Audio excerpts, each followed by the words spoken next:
перші слова скажу перед початком цього семінару, і знову ж таки почати я хочу з подяки. Подяки Йохану Льовгрену, університету Південно-Східної Норвегії, Сарі, яка тут присутня, і Асоціації данських народних вищих шкіл, тому що все, що відбувається, це неймовірний дарунок для української сторони, і це вже дійсно схоже на глибоке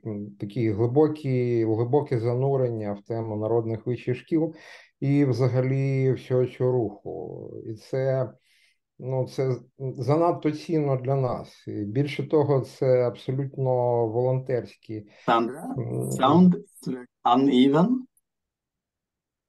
The sound comes and goes.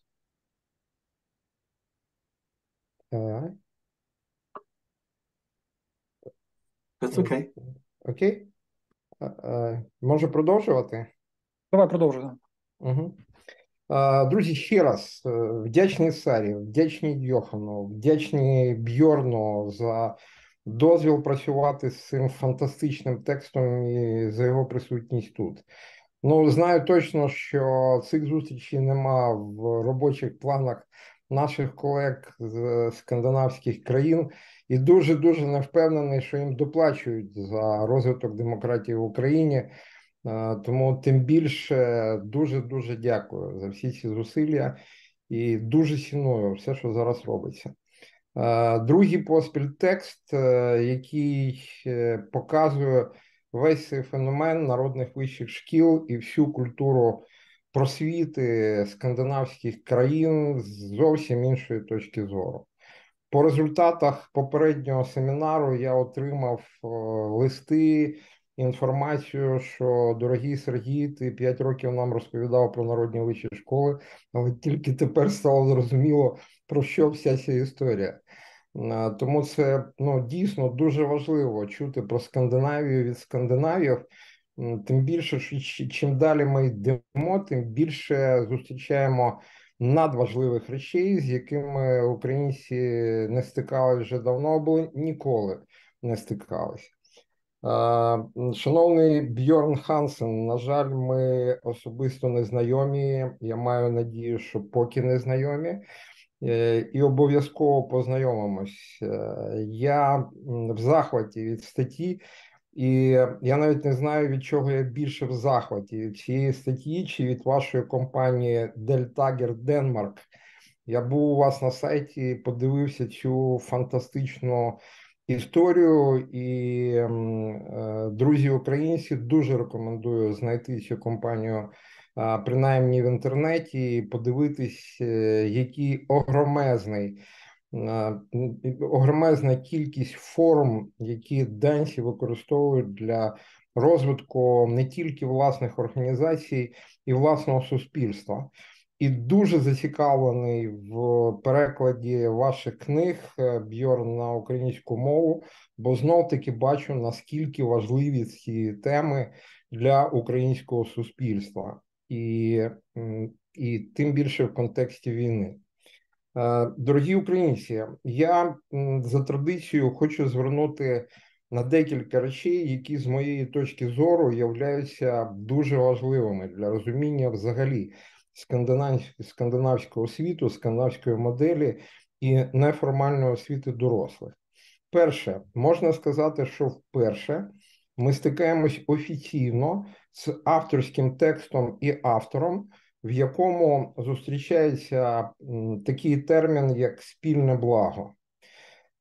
І це штука настільки важлива для розуміння взагалі всієї скандинавської культури і суспільно-політичної моделі, що без неї, власне, складно зрозуміти, як це працює, і більше того, без цього складно щось зробити продуктивне в українській освіті. Друге, на що хочу звернути увагу, це поєднання цих термінів у фразі «відповідальність за спільне благо». У 2016 році вперше спілкувався з Тапіо Ліматайненом, це керівник департаменту освіти міста Рідінгё в Швеції. І тоді ми попросили назвати цінності, на яких базується освіта, шведська принаймні. Серед цінностей він одним словосполученням сказав «свобода» і «відповідальність». Ми тоді задали питання, чому це в одному словосполученні, може треба розділити. Свобода – окрема цінність, відповідальність – окрема цінність. І тоді він сказав, що без першого неможливо друге. А зараз наступний крок, ще більше. Це не просто відповідальність, це відповідальність за спільне благо. Цей феномен настільки важливий, що, ще раз кажу, для нас ще прийдеться пройти шлях для того, щоб всю цю історію зрозуміти. І це не тільки про доступ до освіти, про забезпечення старість і медичне обслуговування. Це про ідею справедливого світу. І в цьому шалена цінність цього словосполучення, цих слів і цього скандинавського феномену. Ще хочу звернути вашу увагу на декілька речей з цієї статті. Бьорн приводить 3 типи демократичної поведінки, описані Вестхаймером і Кане. Якщо не помиляюсь, це університет Отави. Перший, коли громадянин з почуттям особистої відповідальності прибирає сміття, коли громадянин все ж таки співучасник якоїсь активності і долучається до якоїсь активності. І найголовніше третє – це громадянин з почуттям справедливості, який діє так само, як і перший і другий, але більше зосереджується на взагалі системі, наскільки вона відповідає цінності справедливого світу. І от якщо казати про українську освіту, тим більше в контексті війни, з першим і другим у нас якось більш-менш, друзі. А от третього я давно вже не бачив ні в програмах навчання в формальній освіті, ні в неформальній освіті.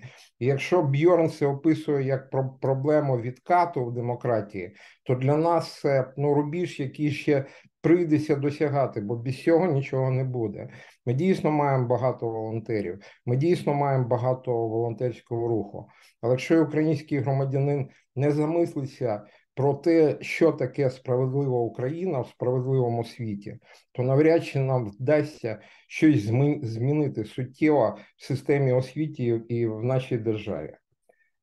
І останнє, друзі, мені дуже сподобався абзац, де Бьорн описує, як з'явились перші народні школи. Якщо ви відвідаєте численні народні вищі школи Данії і запитаєте, коли і ким були збудовані будівлі, актові зали та місцева церква, ви побачите, що це були ми, які, вражаючи добре, зробили це самі, а не чекали на державу чи відповідь на заявку про фінансування. І це ще один виклик для української інтелігенції і для українських усвідомлених громадян. Нам не треба нічого чекати. Нам треба все це робити зараз вже, бо потім буде пізно. І ще раз дуже вдячний нашим скандинавським друзям і партнерам за те, що вони таку потужну руку протягнули розуміння того, чим є справедливий світ в скандинавських країнах. Дякую. Bjørn, the floor for you.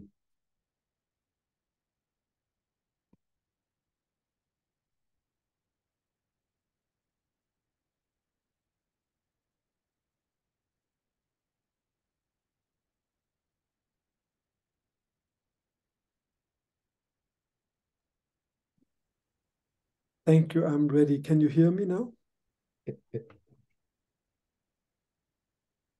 Can you hear me? Yeah. Super. Good. Super. Thank you. Hi, everyone, and thank you, Segai, for that introduction.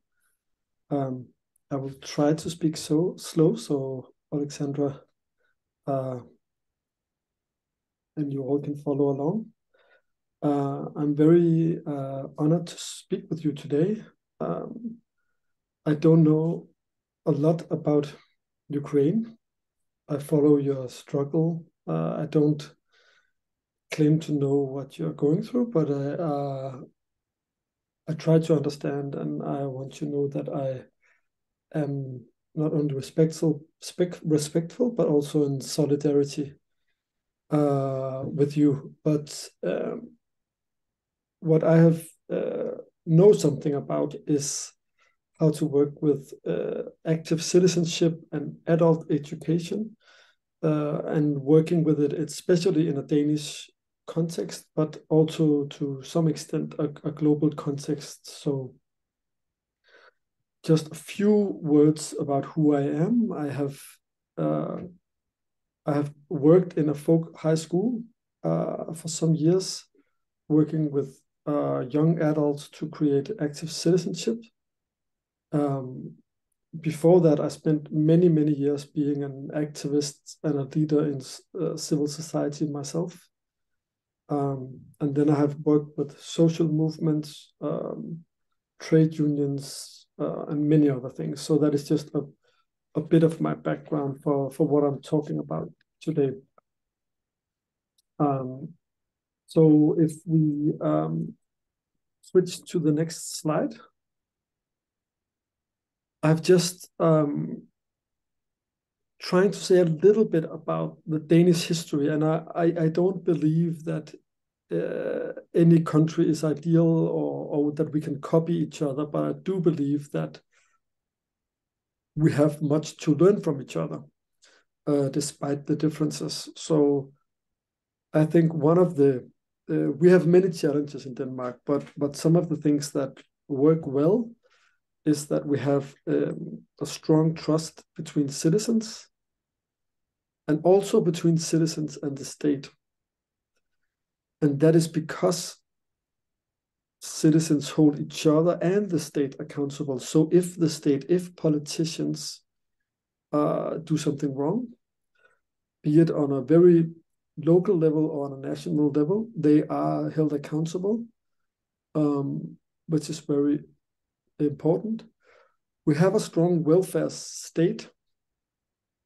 I think many know of the Scandinavian welfare states, but I think what is really important to stress and to underpin is that underneath, that would be my point, the foundation for this state is a very strong civil society.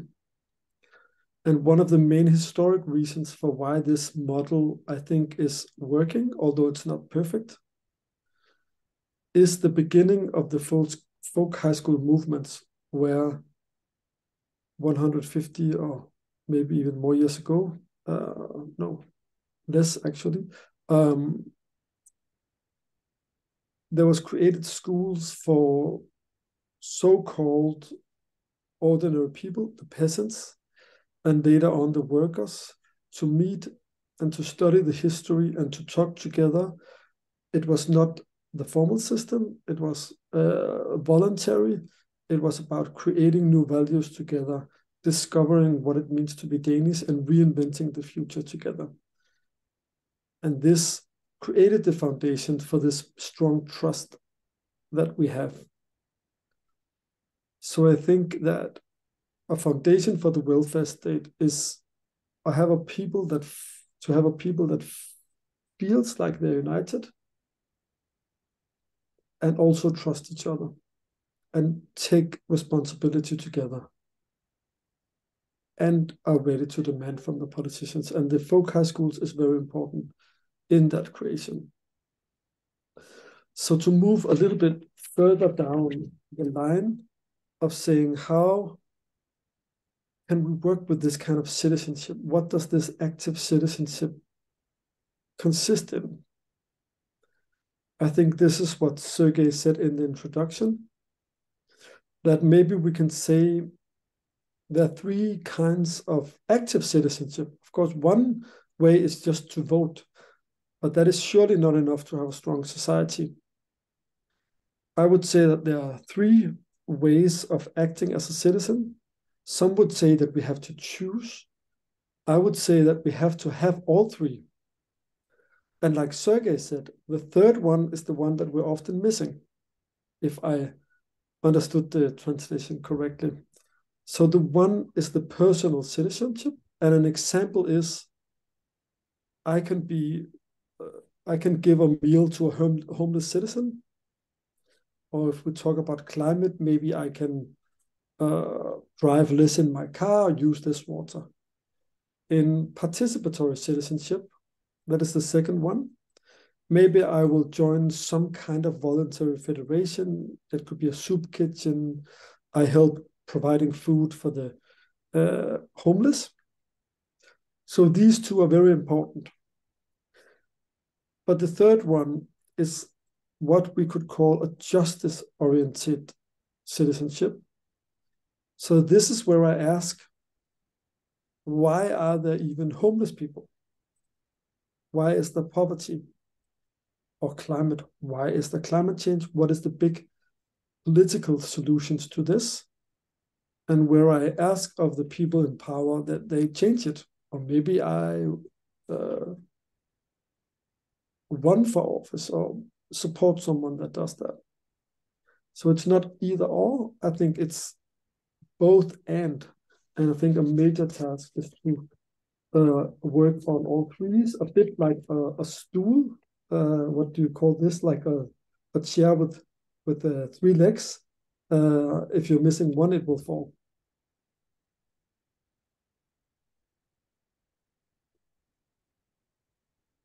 And if we press the next slide, you can say that if we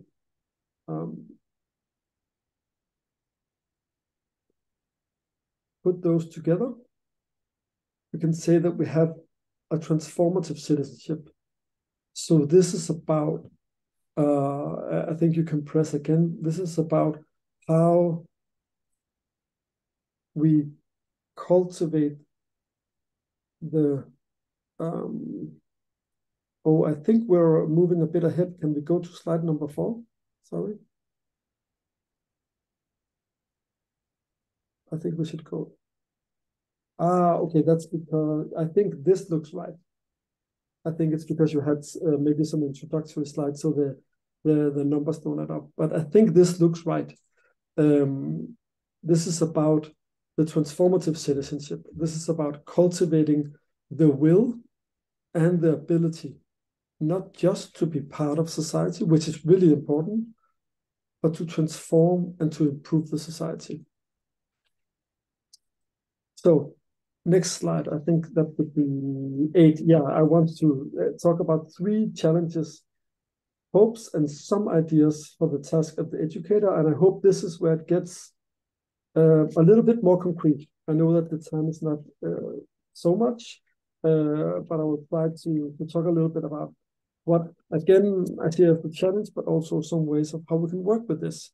And again, I have to say that this is, of course, this is an analysis that comes from the context of my country.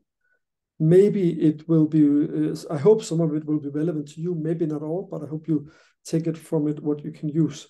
So if we press the next slide. Yeah, so on the left side, you see what I consider the problem. What is it that we need to confront, so to speak? This is the rejection of responsibility.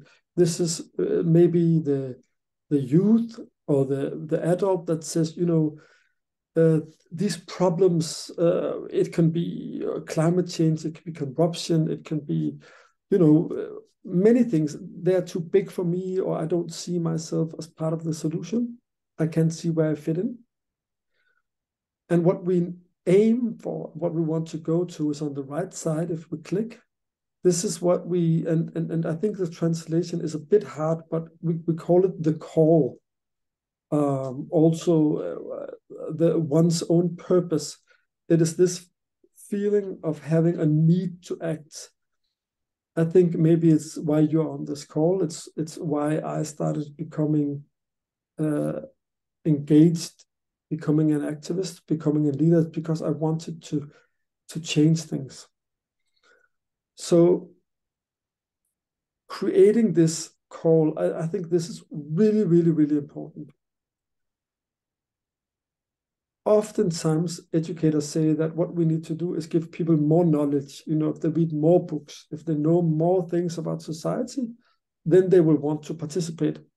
But I truly believe that this is not true. Actually, in Denmark, we have surveys showing that the people, young people, young adults, that have the highest knowledge about society, they have very low, what we call democratic self-confidence, meaning they don't actually believe that they can do something about it. So knowledge is not enough. So what is it that we need to do? And what is it that I think in Denmark, the folk high school movement did, was that they worked to do what we can call create a love for the common good. So I think this love, it's a strange word in education, but it is working with this feeling of wanting to create change for the country that you're in. I think this, to a large extent, exists in Ukraine, actually, maybe even more so than in Denmark. You tell me. But as a task for the educator, it means, of course, knowledge is important. But the ways to work with this is to speak to the heart, not only to the brain. It's about telling stories of your people, telling stories of community, telling stories of how you together have overcome challenges historically and come together. Because this creates this desire to create change. It's not only about speaking, it's about singing as well, which is a great tradition in the folk high schools and many other places. So this is one task. So the next slide, this talks about having this, I think maybe at least in Denmark, it's a challenge that some people say meaning is something that we create individually. What is it that I want? What is it that I feel for? What is it that, feels good to me? Which is not wrong. But if everyone does that and we don't come together, then we can't create a community. So we need to move forward to the right side, which is creating a meaning that is created together around the common good. So how do we do that? The task of the educator is to build the foundation for national citizenship, this national bond. And of course, this is a big discussion because creating a national bond does not mean rejecting other countries or other cultures. On the contrary, it means being rooted in where you come from and combining this with a global solidarity and a will to speak to other peoples. So one of the ways to do this, I think, is that I imagine, I don't know, but Denmark is a different country. I think Ukraine is the same. You have cities, you have rural areas, you have young people, you have old people, you have English speakers, you have Ukrainian speakers, you have Russian speakers, you have all sorts of different people, immigrants and so forth. But you need to somehow feel in some extent as one. That is at least what we need to in Denmark, even though we're so different now. So I think in the folk high schools, it's a big risk if we only meet with people that look like ourselves or think like ourselves. So we need to create meetings between different people from different backgrounds. One slogan that a former colleague of mine always used to say to the students was quoting David Bowie, that we have to turn and face the strange, which I think is a nice way of saying we should do this. And Danish folk high schools have for many years created travels out in the world. That is nice. But sometimes we need to actually travel to each other in the same country to have this sense of togetherness. And the third one, I would say, the third task, that is confronting, I think what we see in Denmark, at least, is this, what we can call resignation, the feeling that I can't do anything about the real challenges. And then on the right side, to create hope and democratic self-confidence understood as the feeling that I, together with my friends and classmates or whoever it is, actually can create change. So how do we do this in a pedagogy? Again, I talked about not only using books. I would say that we have to put action at the center. And we call this using the society as a classroom.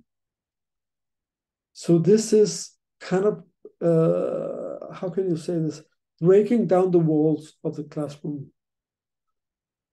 So like I said, I started not my life, but my young life as an activist. And then I came into education. And my feeling was that by far the most I've learned about society is not from school. It's not from exams. It's from when I actually tried to change things. Writing letters to the press, arranging demonstrations, creating music festivals, all kinds of different things, creating study circles and so forth voluntarily. So what I thought was, why can't we do this in the classroom? So some of the things that one of the high schools that I worked with really experimented with was saying that what you have to do as a student, after learning, after reading books, after discussing, after singing, you have to create a real concrete project where you have something you want to change in society. It doesn't really matter if I, as a teacher, necessarily agree or disagree, but I wanted to push the students to try something and to engage in society. And I think what I learned from that was that this is where they really learned something. This is where they found a new sense of value and understood that society is something that we can change. And it drastically heightened their democratic self-confidence as a group. So what we saw after these experiments, having them create a concert or having them do a campaign or having them make a music festival which donated money to some good cause, was that after that, they suddenly felt like they could be part of society. And when they saw politicians, or not even politicians, but their university or their workplace do something that they didn't like, they spoke up and used their voice. So this was really, really powerful. And this is the pedagogy that I think really works. So I want to conclude this very short presentation on a little article, a book, or with a brief summary and then a quote. I think the hope is in creating these kind of learning experience that are community-based, action-centered, and speak to the heart, is that we can have citizens that work together for the common good, that take responsibility in their own lives and communities, but also hold decision makers accountable. I think this is the dream. And the final quote I want to leave you with in this brief presentation, it's maybe out of context, because this is a quote from a Danish member of the resistance movement during the Second World War. It has actually nothing to do with war. And I used this quote in the article, non-related to a war, actually, but because I think that this author describes some of the experiences that can also actually be changed if education is really, really powerful. Because what he said about being part of this movement, I think, is in this quote. He said two things. Two fields of force became familiar to many of those who joined. The first field of force was the individual himself, the spirit, the duty, the call to join. This was the individual's choice. Once this was determined, he would encounter the other field of force, the solidarity, the togetherness, this rich place in which nothing was impossible. where ability was infectious, and where some of them discovered that during that time, they were more talented than they had been given the right to be from birth. So I think this, from a completely different context, says something about some of the experiences we can create if we use education to let adults and young people experience what it's like to try to create change in society. It is about the calling, finding one's purpose. What this author Martin A. Hansen says, the individual choice. But it's also about the togetherness, the community. And it's also about what researchers, with a formal word called democratic self-confidence, but what he describes as this feeling and this place where nothing is impossible. And I think if we succeed in creating this experience, then I think there's nothing that can stop us, so to speak, from creating a better countries and ultimately a better world. So, yeah, I think that was my introduction. Again, thank you very much for paying attention. I hope it was relevant also from where you are right now.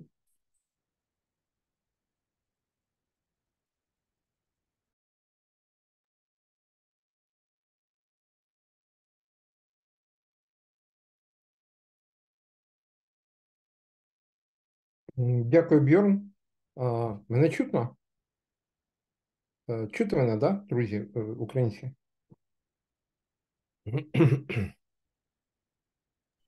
Чути. Чути, чудово. Дивіться, у нас зараз за регламентом 20 хвилин на запитання до Бьорна. Тому, будь ласка, у кого є запитання, будь ласка, давайте задавати. Той раз, коли був Йохан, прям багато було запитань, мене це дуже порадувало. У кого є запитання, будь ласка, ваше запитання. Це час для запитань. Написав в чаті. Може, не дуже.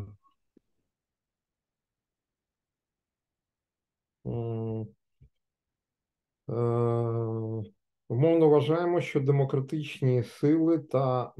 Є демократичні сили, ну так. Що є демократичні сили та антидемократичні. Чому демократичним силам необхідно вживати багато зусиль для підтримки демократії, а антидемократичні відбуваються самі собою? Олександра, чи зможете це перекласти?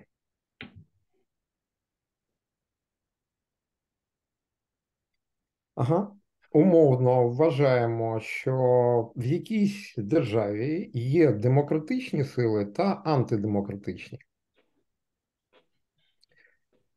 Чому демократичним силам необхідно вживати багато зусиль для підтримки демократії, а от антидемократія відбувається сама собою?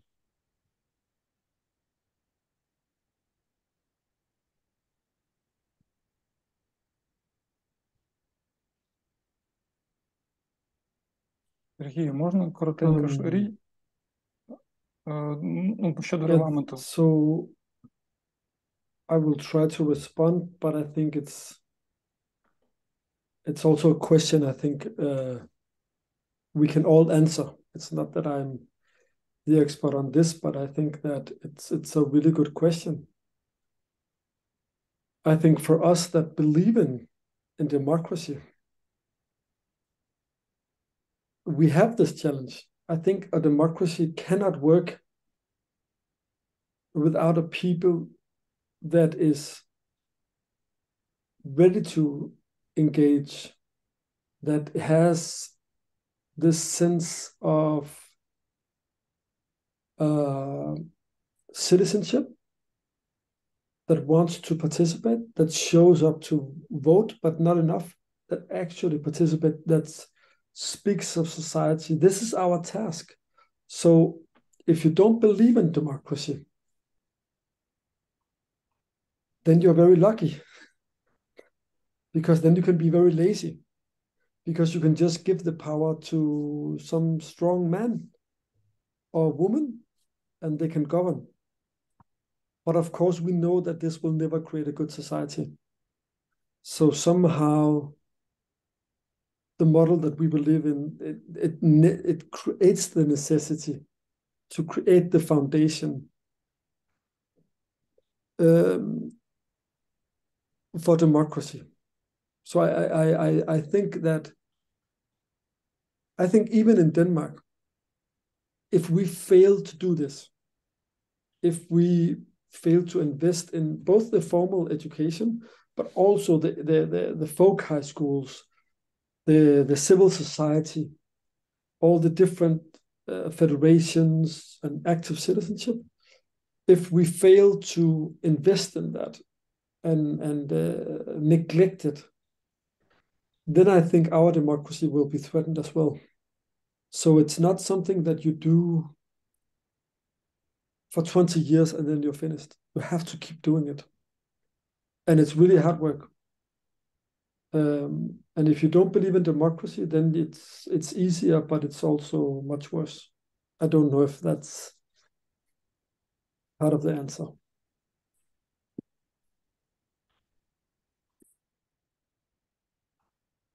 Дякую, дякую.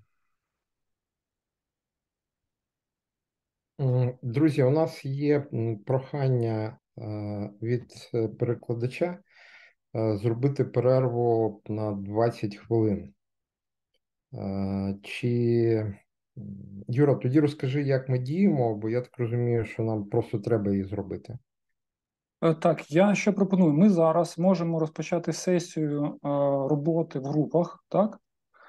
Під час цієї сесії, я вас поділю по групам. В цих групах ви зможете обговорити питання, які стосувалися, стосовно цієї статті, так? Чи ви бачите зараз на екрані перелік можливих питань, так? І, до речі, ті самі питання, вони в нас на сайті, я зараз відправлю це в чат, так, щоб ви могли кожен з себе відкрити і мати ці питання перед собою. Тоді ви попрацюєте в групах ці 20 хвилин.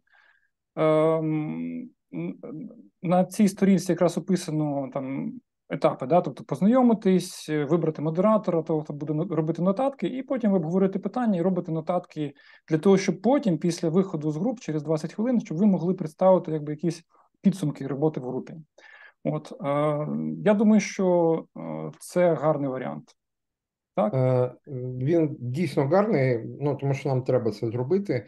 Єдине, друзі, у мене пропозиція така: не фіксуватись тільки на тих запитаннях, які підготовлені Юрою та його групою. Бо в статті може бути багато іншого, що дійсно заслуговує вашого обговорення. Тому обговорюйте те, що вважаєте важливим, а через 20 хвилин там поділимось вже тим, що є. Тоді Юра нас ділить по групах, ми розходимося по групах для групового обговорення і після цього продовжуємо. Дякую. Так, зараз я буду... Я починаю розкидати по групам, це трошки зараз займе часу. Так, пам-пам-пам.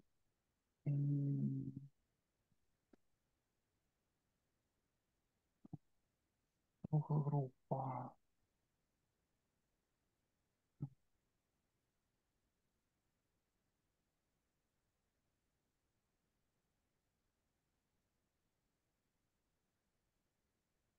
Так, третю групу набираю.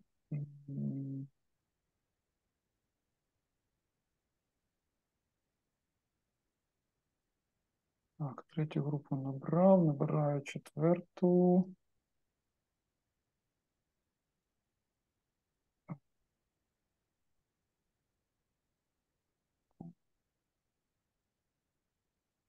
Так, все, я запускаю кімнату.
This is first time I'm working with breakout rooms. I hope other participants will come back from the rooms.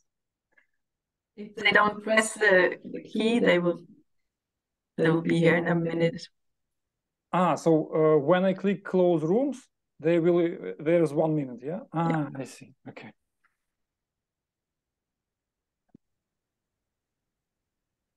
Oh yeah, good.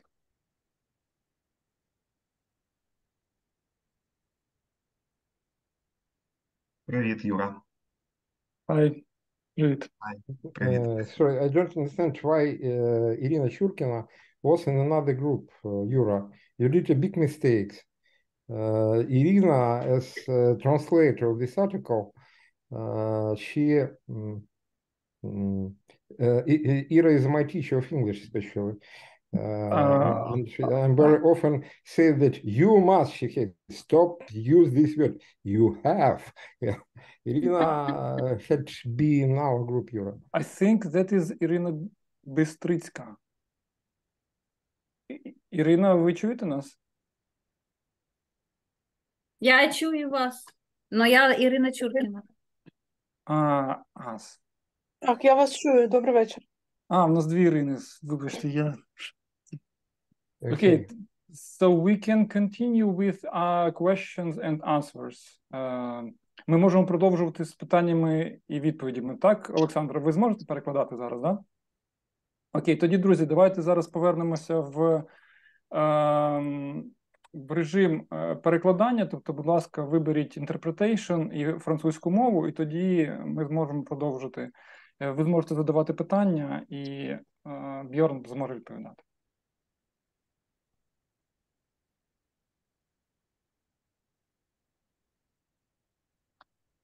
Отже, хто має питання? І так, давайте ще чат. Артем. Артем, я.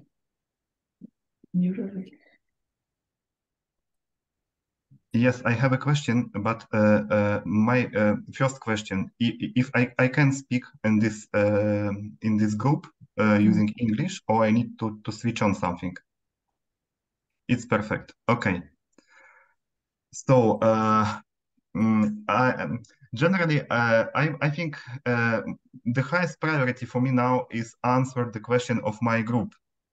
So, because we spoke with Slava, Irina, and Inna about one very important question. About how systems now, the educational systems looks like in Denmark, compare with how the system looks like in Ukraine now. So difference is that in Denmark, almost everybody following the rights, some rules I mean.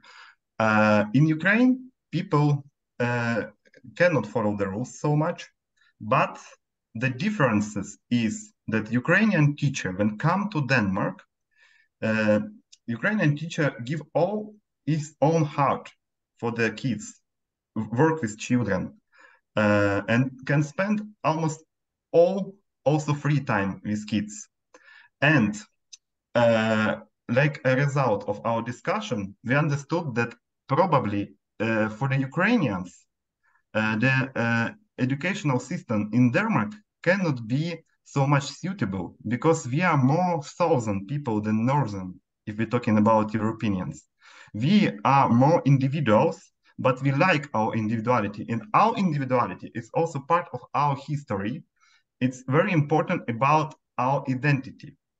And so my question, if this educational system, or probably also folk high school system, it could be in 100% adopt to the different cultures, different mentalities. Because in Europe, we have really a lot of differences between southern and northern. In our honest opinion of our group, Ukrainians more close to Greece or Italian people than German or Denmark. And so, please, if you can comment it, sorry for long question, but it's really very interesting to hear the answer.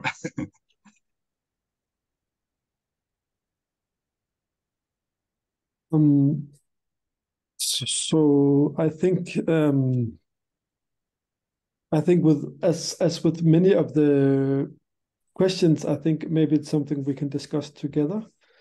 I don't think that there's any system that you can take from one country and copy it to another country. I think you have to find your way. So one of the main founder or the hero of the Danish folk high schools was a man called Grundtvig.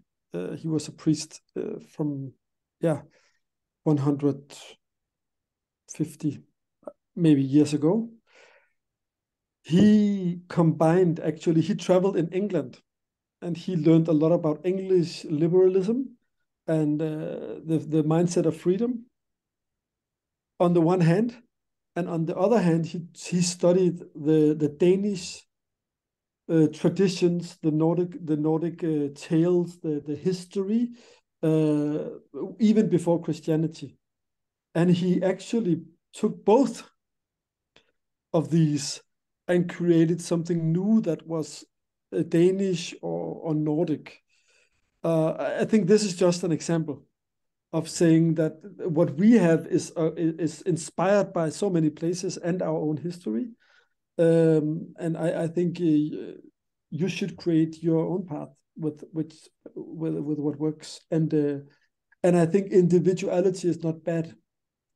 I think one of the reasons I talk so much about the common good and solidarity is maybe actually Denmark is very individualistic now. So I think why I wrote about this was because I thought maybe we need to reinvent the common good because we are very individualistic now. This is where we are, but you should build your own model, surely.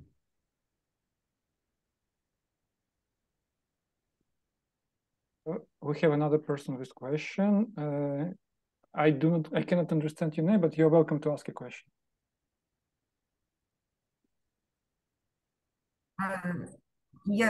Якщо це я, то щось там абракадабра, я, чесно кажучи, не розумію, чому так вийшло, буду потім дивитися. Можна питання задати, так? Хотіла би запитати, і щоб на це питання відповіли Бьорн і Сергій Чумаченко, якщо можна. Дивіться, ми говоримо в статті про людей трьох типів, правильно? І от зараз під час війни в Україні ми бачимо, з'явилося дуже багато людей другого типу. І в мене питання, тобто це волонтери, це люди, які показали себе на фронті, що вони готові відстоювати цю свободу не просто на папері, чи якось там те саме, а віддавати за свободу і незалежність своє життя. І от багато волонтерів, які показали, що вони можуть організовувати людей, можуть робити якусь спільну справу, можуть багато чого зробити. Так от мені хотілося запитати, чи можна використати оцей формат вищої народної школи для того, щоб перевести оцих людей другого типу на третій рівень? Тобто дати за допомогою цих школи їм певну освіту, щоб вони могли винести свій досвід під час війни, в якому вони брали участь, на рівень системи і впровадити це вже на рівні системи в нашій країні. От чи є це завдання, чи можна це розглядати, оцю задачу переведення людини на третій тип в форматі вищої народної школи? Чи під силу це зробити в форматі вищої народної школи? Чи це завдання не для цього формату? Ім'я скажіть, будь ласка, своє. Лариса мені звати. Дякую.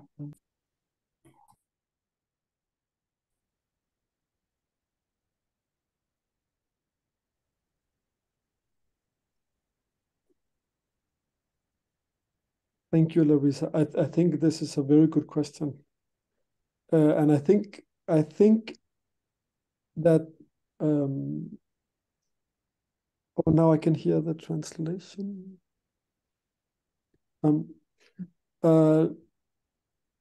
Yeah, I think this is a really good question, and I think that the answer is yes. I mean, first of all, I think that you have to be so very proud that you have an explosion in this second model of citizenship.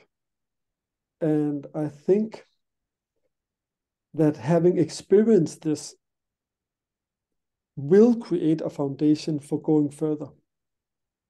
And probably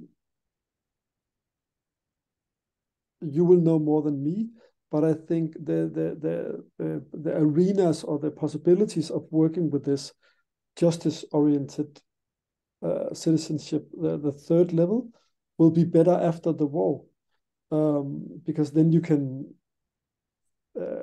have the space or the I don't know even the English word for that, but feel this possibility of going into this. I think that if you take this chance, yes, I think that would be possible, because I think that your people will have experienced something I have not experienced, but that it has been in the Danish history, this way of coming together and of having some sort of I think you even called it, sacrificing a large part of your life, if not your life, for each other. We had in our group, there was a good question of saying maybe the crises form a possibility for creating something new. And I think this is really true. At least in the Danish history, we had two historical phases of building the folk high school movements. The first phase was after Germany invaded us and beat us in 1864, a long time ago. This defeat was actually what created an explosion in this feeling of saying we're in another context now. We have lost some land. Later on, we got it back after First World War. That's a different story. But saying that now we have to, with what we have, come together, build a community, build folk high schools, build a strong society, and become strong. And it succeeded. So that war created something new for us. Of course, it was not good, but it created something. And the second phase was the Second World War. And from the Second World War came the second big thinker of the Danish folk high schools, which was called Kількох, who wrote a book about democracy and saying this whole thing about democracy is not a system. It is a form of being. It is the way that we are together. It is conversations. It's daily life. And each generation has to invent it. And if we don't, then we will be vulnerable to fascism or dictatorships.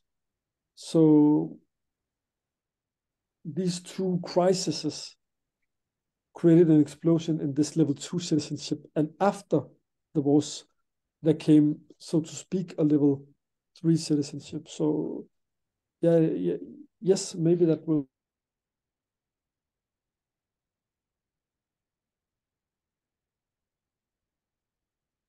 Bjørn, you are finished? Yeah? Можливо, щось зі зв'язком.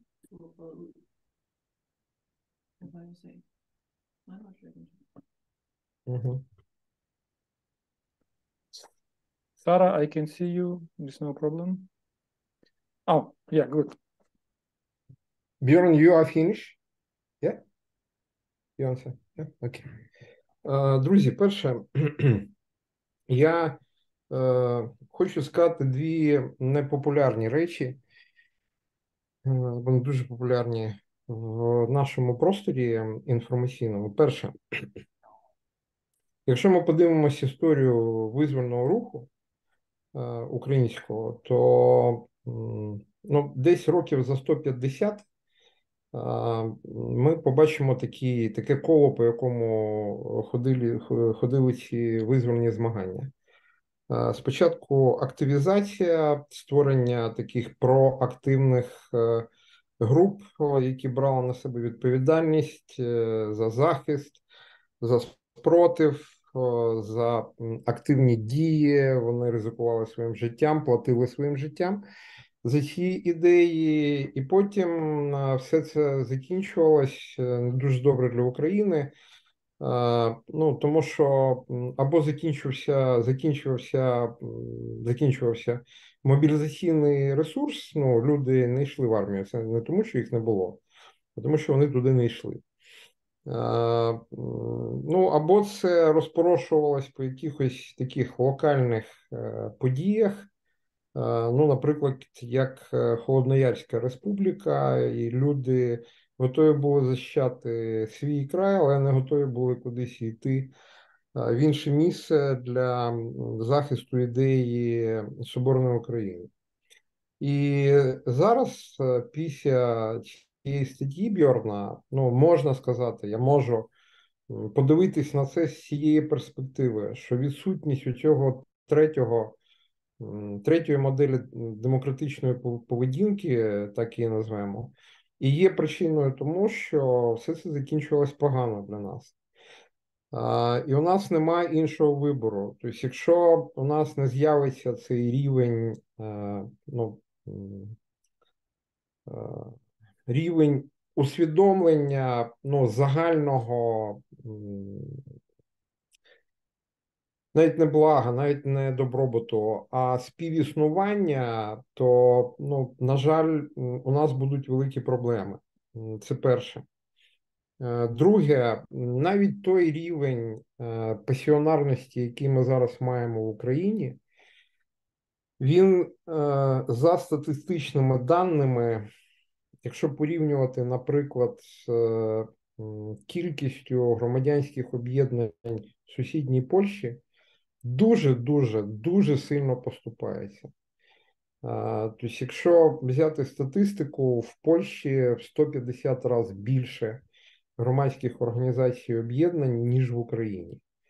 А громадські об'єднання – це формалізація цього руху, без формалізації цього руху не відбувається його сталий розвиток. Це друге питання. І тепер відповідь на питання. Я багато років шукав ту форму соціальної трансформації або той інструмент соціальної трансформації, який дав би змогу вийти з цього кола. Окрім скандинавського досвіду з фолькбільдинг шведською, фолькоплюсинг данською, народних вищих шкіл і кружків самоосвіти, я не знайшов іншого системного рішення цього питання. Саме тому я пристав на цей досвід і вирішив, що та частина життя, яка залишилась, має бути витрачена на це. Але є одне але. Коли Бьорн каже про те, що під час Другої світової війни відбувся другий такий екзистенціальний виклик, через який пройшла Данія, в тому числі завдяки народним вищим школам, в цій ситуації Данія вже мала інфраструктуру цієї просвіти і інфраструктуру цієї рефлексії. У нас її нема, на жаль, друзі. І тому це виклик як з 3 з 5 зірочками, як це масштабувати швидко, і як це зробити так, щоб ця інфраструктура з'явилась, і більше того, вона не може з'явитись зверху, вона не буде працювати. У нас такого досвіду з радянських часів, отак, наїли вже. Воно може прорости тільки знизу. Як це зробити? Питання з викликом.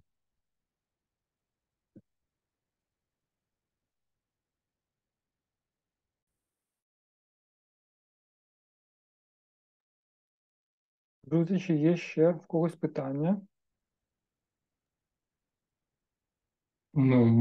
Я декілька слів скажу про те, чим ми займались під час обговорення, тому що, мабуть, цікаво також наша підсекція, вона обговорювала питання глобальної і локальні. В першу чергу ми говорили про вплив не тільки в Україні, а й те, що відбувається зараз в Палестині, в Ізраїлі, на свідомість українців, на ідентифікацію, наскільки ми стикнулися зараз з проблемами самовизначення українців за кордоном.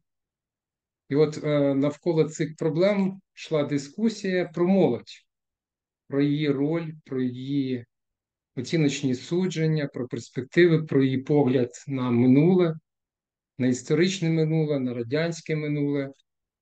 І, відповідно, ми також обговорювали питання про роль демократії і вплив особистості на ті події, які відбуваються. І в залежності від того, кожен виступаючий займає свою особисту позицію, він або вона обговорювали це якраз в ракурсі власного досвіду, чи то був психолог, чи то був підприємець, чи педагог.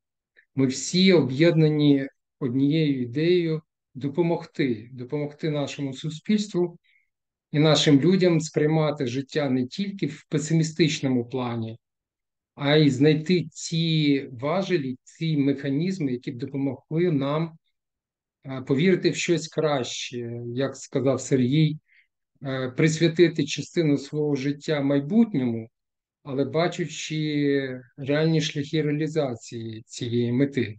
Тому що зараз період, скоріше всього, усвідомленого громадянства, а не донкіхотства.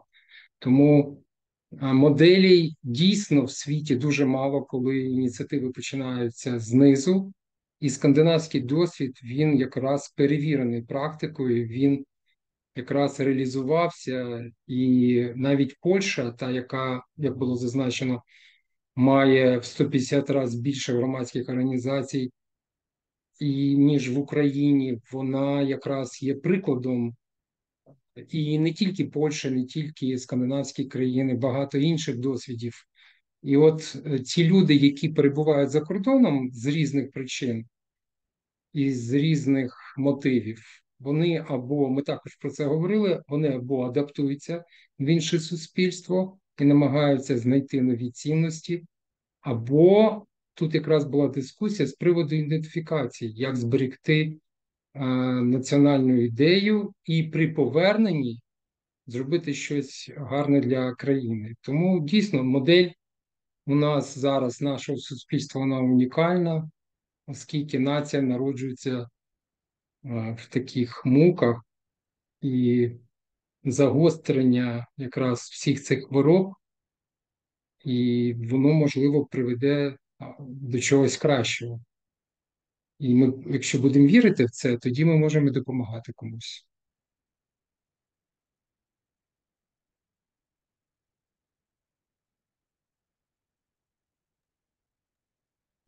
По суті, у вас просто було як підсумок роботи вашої групи, правильно? Дякую. У нас було, ми відійшли від теми демократичної відповідальності, оскільки досвід кожної країни, і особливо Данії і Норвегії, він унікальний, і не кожен із присутніх може поділитись досвідом, тому ми знайшли точки перетину в плані того, що хвилює більшість українців зараз на сьогоднішній день. Дякую. Юра, ти мені машеш? Друзі, якщо є запитання, запитайте, бо в мене коментар, не запитання.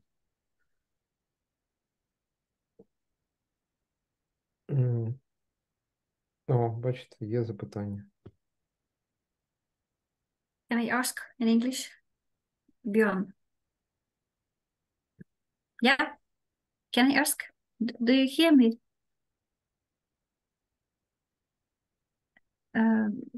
Just a little bit feedback. Do you hear me? Yes? Yeah, okay. Yes. So I have a question to Bjørn, to Johan. Yeah. So active citizenship. Maybe I misunderstood something, but when I see this word, first that I have in my mind as when I think about Ukrainian people and what I see now with Ukrainian kids who are here, a lot of fears because of our historical feed background. Such tasks like to organize, to create, to perform. These tasks create a lot of fears among Ukrainian kids, of course, adults too. From your point of view, small practical steps for overcoming these fears formed by our historical feed backgrounds. Just like that, question like that. What can you say? How? Because we are full of fears. We are afraid of taking responsibility. We are afraid to organize. We are afraid to create, to perform. Step by step. So maybe can you say a little bit more about why you are afraid of this? Not me, but if it okay, yeah, as a representative of Ukrainian people, yeah. Number one, I'm afraid that other people will start judging me. I'm afraid of it because of my it's a historical background. I'm afraid because I don't have good skills of communication. I'm afraid because I don't have an ability to have a dialogue with other people with a different national or religious educational background. I'm afraid. What should I do? There's of course something about your history with the Soviet Union and so on that is different, but some of the other things you're saying, I think that is the same in Denmark. All the young people that I have, even not only young, I also work with 50-year-old cleaning workers or carpenters or teachers, and saying, I want to teach you how to convince politicians of changing their minds. And they would say, but how do I do that? Nobody respects, I'm just a cleaner, or I'm just someone, why can I do that? So I think in many parts of education, also in Denmark, they will say, you can read all these books, I can make you so clever. The way I've always done it is I have said, well, this sounds very simple, but we've said, now let's do it. So this, to give an example, I have trained what we called early childhood educators, so people that work with 3-year-olds in kindergartens and so on. And we wanted to train them in speaking to politicians. So we had 3 days on a course, and they arrived at 9 in the morning. And I said, welcome. We're going to teach you how to debate and create arguments. Oh, that's okay. And and then I said, well, tomorrow at 9 a.m., there will come 2 members of the parliament, and you have to convince them. So, and they were real members of parliament. And so what is their first reaction? It's fear and it's self-doubt. And then we work with it and we train them and we exercise it. And this is a long story. Of course, we have 25 people, those that are most nervous and so on, they help work as a team to create the arguments. And we, of course, in a diplomatic way, we find the 4 or 5 that are most comfortable, and they do it. And afterwards, they know they can. Or we say, with teachers, we say, you have to go talk to normal people about why you think teaching is important. How should we do that? Well, we have this classroom, but tomorrow we're going to walk and knock on the doors in every house, and you're going to talk to them. No, it can't be. Well, yes, you have to do it. And then we exercise, and then we do it. And afterwards, that is what I talked about when I said about this feeling that they are almost like high afterwards because they did it. So this is like an art form, this form of pedagogy, because you push people but of course you don't push them too much. Yeah, I hope it answers. So it requires a lot of skill, but mostly it requires a lot of courage. Yeah. Mange tack. But Irina, I also thought you talked about small steps, and maybe when we talked about how do people dare to meet each other as intersubjective, we said that the folk high schools, as I see them and as I have experienced as a teacher, it's kind of the whole thing is to take young people away, put them in another place, and make a very safe surrounding where you can. And you can do that with children, you know, make a summer camp or something where they are taken away. And Igor had a beautiful story about a girl who came with him, who was really shy, and she came to Denmark. Now we can't take everybody to Denmark, but maybe to, you know, some kind of camp or a new place, and they can experience a safe community or a safe place where they can develop.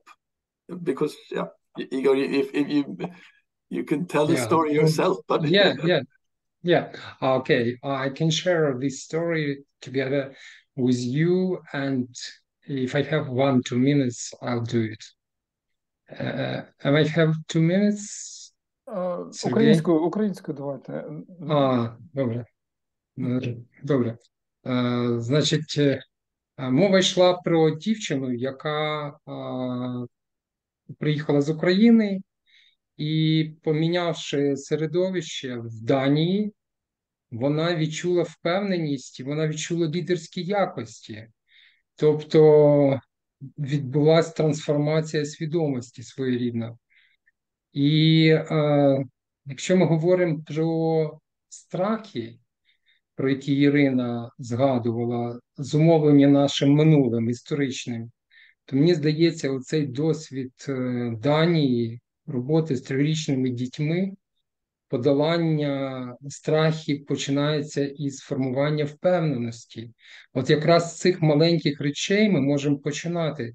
Безумовно, тут питання довіри також, наскільки наші батьки можуть довірити нам цю молодь. Тому скоріше нам працювати із молоддю. Ну, не так вже в нас розвинута система дошкільного виховання, як в скандинавських країнах. І в той же час молоді люди, які народились після 2000 року, в них немає абсолютно ніяких страхів в генах, в них абсолютно чиста свідомість. І вони деякі цінності наші, якими ми пишались, вони не розділяють. Вони живуть у цифровому суспільстві, і цифрове суспільство, воно відповідно формує певні ментальні звички і якості.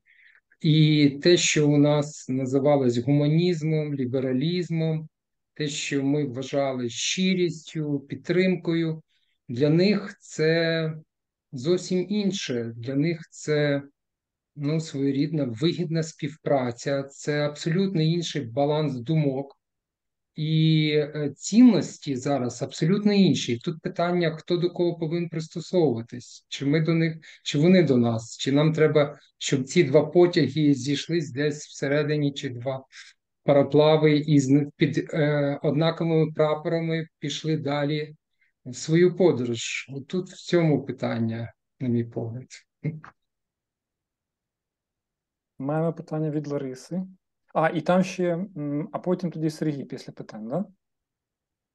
Да, з приводу того, що тільки що було сказано, хотіла підняти таке питання, що у нас після війни залишається дуже багато інвалідів, да? Людей, які пожертвували своїм здоров'ям, які лишилися без кінцівок, ви все це розумієте, да?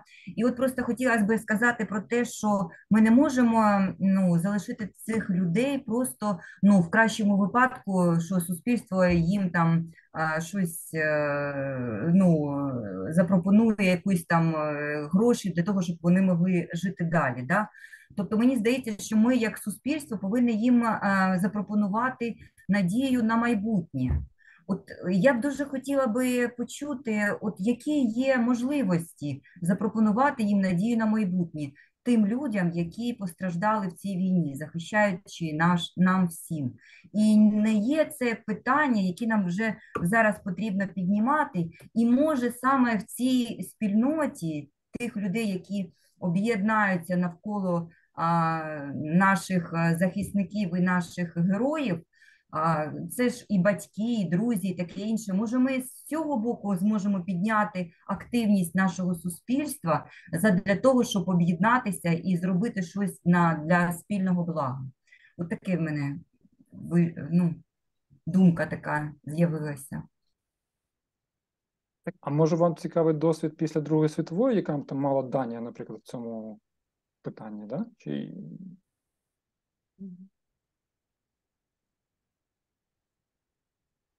Я думаю, що, Юра, дякую за цей пас.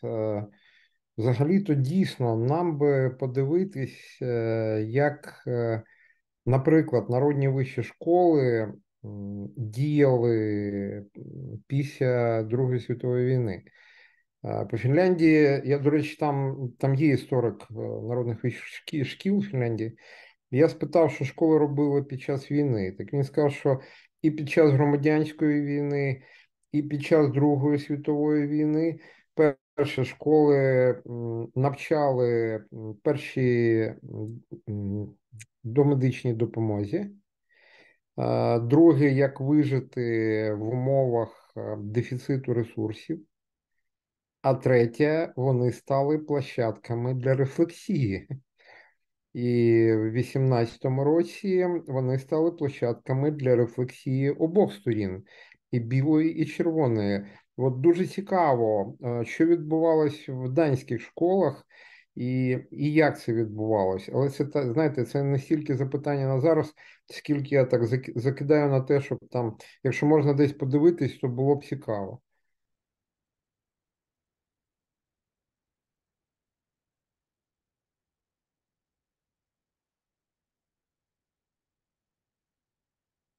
Друзі, якщо є ще запитання?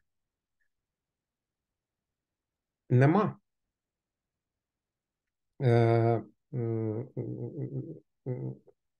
Бьорн, от я бачив, ти руку там піднімав. У тебе якесь питання чи коментар був?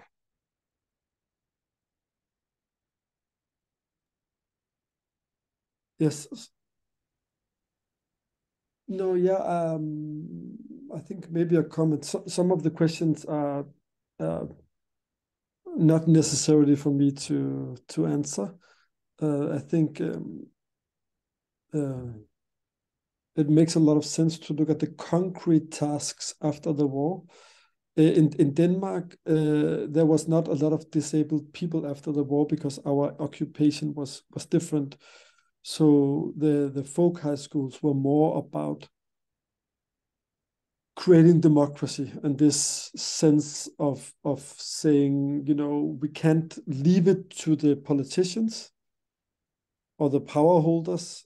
We have to, every citizen has to have a democratic mindset so that this never happens again, that Nazism or fascism gains hold. But each historic period has had its tasks. So as I said, after the first crisis with the German war in 1864, that was about creating a sense of being Danish, but it was also very concrete. It was about creating new farming methods. It was about creating associations for farmers, civic associations that knew how to create new things now that we had this territory. So I think it's a good question to say, for you to say, I don't know the answer, but you have to build or rebuild democracy and civil society. But maybe you also have some very concrete tasks at hand that I don't know what they are, but they will surely be there.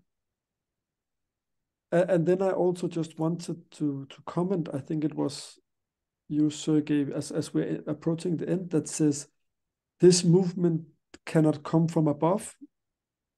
I think this is true. Maybe if you have good politicians, maybe they can maybe there can be some sort of support. In the Danish history, originally there was not, but now there is. But I think now that we look back at the Danish history, we can tell a nice story about this movement. But that was not how it started, of course. Nothing does. It starts with the 10 people on a Zoom call. Well, I don't think they had Zoom in 1864, but they met in a barn or somewhere, and they said, let's create one school. And then they started creating one school. Somewhere else created school number 2. And then they started meeting, and they were very different. They have one wave. Some were peasants, some they have different maybe political views, but they shared some ideas. And I think the other point, I think, Sergey, was that you have to have schools, but you also have to have civic associations. And the folk high schools created the foundations for the civic associations, but the civic associations also created a lot of people that wanted to go to the folk schools. The first wave in Denmark was the peasants. The second wave actually was the workers' movement and the trade unions. I know this has a different story because of Soviet Union. The first wave was the peasants, the farmers. And the second wave was the workers' movement.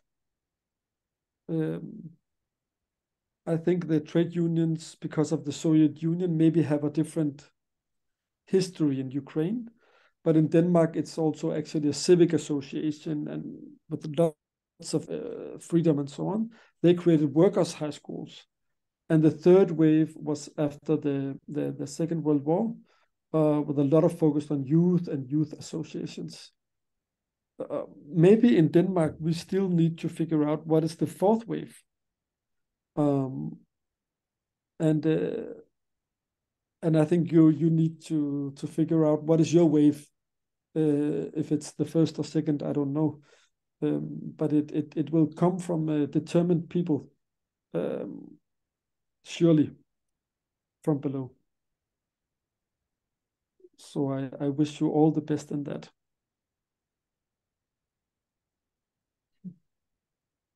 Thank you. Дякую. Може, ми поступово будемо рухатись до заключної частини? Да, якщо можна, Юра, да? Угу. А у нас, ти маєш на увазі заключну частину оголошення та подяки? Ну, загалом так. Угу. Я ж все ж таки зроблю свій коментар, бо дуже важливі речі прозвучали від Лариси і від Іри Чуркіної. Перше питання стосовно страхів. Найбільша цінність скандинавської системи освіти для дітей – це створення безпечного середовища в усіх сенсах цього слова. Оця безпека, відчуття безпеки в соціальному середовищі, вона створює цих людей, у яких значно менше страхів і є впевненість в собі. А от що я почув від Бьорна зараз, це я почув, це моя інтерпретація того, що я почув, що безпеці треба навчати і її можна тренувати. В якомусь сенсі, да? Тобто не буквально, але безпеці можна навчати. Далі ця ситуація безпосередньо пов'язана з запитанням Лариси. Що робити, бо багато людей прийде з фронту в різному стані. Знову ж таки, дякуючи Бьорну, у нього там є такий абзац стосовно стану демократії в Данії, де він задає питання, а куди взагалі інтегрувати? Якщо ми кажемо про інтеграцію, то чи є в Данії куди інтегрувати? Я з цього абзацу знову ж таки свій висновок зробив. Коли в громаді кажуть, що йде війна і зараз не на часі там якісь дії, зв'язані з розвитком цієї громади, мені хочеться спитати, а куди ви збираєтесь інтегрувати цих людей, що повернуться з фронту, якщо в вашій громаді буде розруха? Тому саме зараз прийшов час, коли треба створювати ці осередки активності і створювати сильні громади, куди інтегрувати. І куди буде хотітись інтегруватись для цих військових. І Лариса абсолютно точно назвала ключову ідею взагалі мотивації цього процесу – надія. Дати надію. Так от надію треба давати не тільки на те, що поки ти воював, ми створили можливості для того, щоб у тебе було робоче місце, створили реабілітаційні центри і так далі. Надія і зараз, що на фронті, що в тилу, має бути пов'язана з майбутнім устроєм України. Якщо ми цю роботу зробимо, то я думаю, що вона буде у всіх, ця надія. І у військових, і у тих, хто, і у суспільстві, яке було в тилу, а було де-інде. Дякую за увагу. Друзі, ще раз, Бьорн, Йохан, Сара, у мене немає слів, щоб висказати свою подяку за те, що ви зараз робите для нас. Це настільки важливо. Я другий день з колегами з МСБ, з Шведської агенції з надзвичайних ситуацій, і стільки різних питань, знаєте, таких там, як навчити пожежників, як навчити саперів, що вже просто сам втрачаєш надію на майбутнє.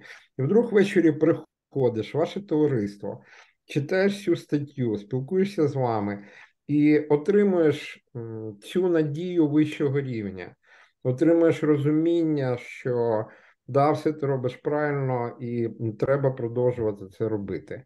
Тому, друзі, я вам дуже вдячний за всю вашу шалену і безоплатну роботу по розвитку демократії в Україні. Хочеться сказати, може це і є ваша четверта хвиля, допомогти нам розвити демократію в нашій країні.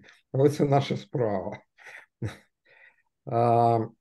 Ще хочу подякувати Юрію Півоваренко, другий семінар підряд. Юра робить все для того, щоб це відбулось. Хочу подякувати його колегам Ірині Шарпіла і Ірині Чуркіній. Друзі, від тексту до тексту ваші переклади стають все більш довершеними. Я просто в захваті від останнього перекладу. Дякую вам дуже за цю шалену роботу. Це і є білдинг, насправді. Друзі, всім іншим дякую за участь. Ми закінчуємо. Питання, знову ж таки, в письмовому виді, і ми їх переадресуємо по адресу Юра. Я бачу руку, але... Дивіться, чи є в нас ще час на питання? Чи є в нас ще 10-15 хвилин, чи немає? Хто за те, щоб 15 хвилин ще попрацювати? Підніміть ручку, будь ласка.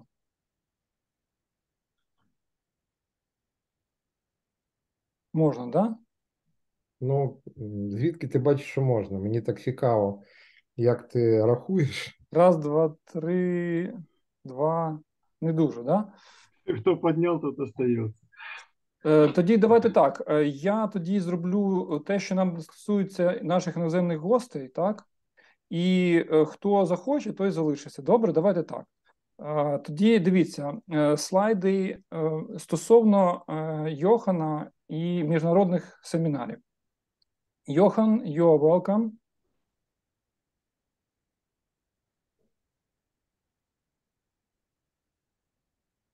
Окей, тоді я розкажу. Значить, дивіться, 8 листопада, мене добре чутно, так? Да? 8 листопада планується міжнародний семінар, присвячений обговоренню саме цієї статті. На цьому семінарі будуть люди з різних країн. Організовує Йохан. В чаті ви можете зараз побачити посилання на цей Zoom. І хто хоче, приєднуйтесь. Ми будемо це рекламувати в нашій спільноті і будемо ще реєструвати, залучати туди людей. Так, це про Йохана. Анонсую, що ми продовжуємо перекладати. 29 листопада приблизно буде наступний вебінар вже про статтю книги Learn for Life. Хто хоче допомогти нас з перекладом, будь ласка, допомагайте, тому що сил, насправді стаття велика, досить складна, поки що є 2 перекладача, включно зі мною. Буду вдячний за допомогу з перекладом. Так, долучайтеся до нашої організації, ви, мабуть, це бачили минулого вебінару. І на цьому все. Давайте зараз подякуємо. Да, я долучаюсь до подяк Сергію, нашим іноземним колегам. Бьорн, Сара, Йохан, дуже дякую вам. І ви можете від'єднатися, а ми тут ще спробуємо продовжити з тими, хто залишиться.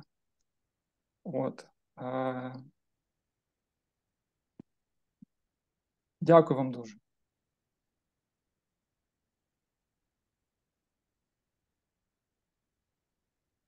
На все добре, Йохан. Я думаю, що, Олександр, дякую дуже. І ви можете йти. То вже такий, знаєте, поза... Да, Олександр, дякую вам. Йохан, bye. Yeah.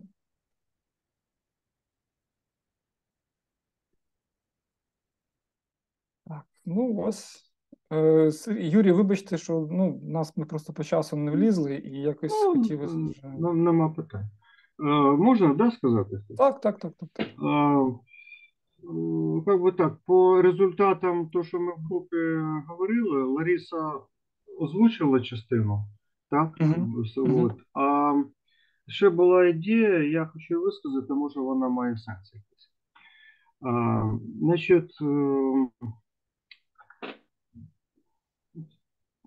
людина, коли там щось думає, щось їй вішають на уші, там різні обіцянки і так далі, вона має на якійсь основі приймати рішення. І там критичне мислення, все це добре, але ти не можеш везде бути експертом, щоб приймати це рішення.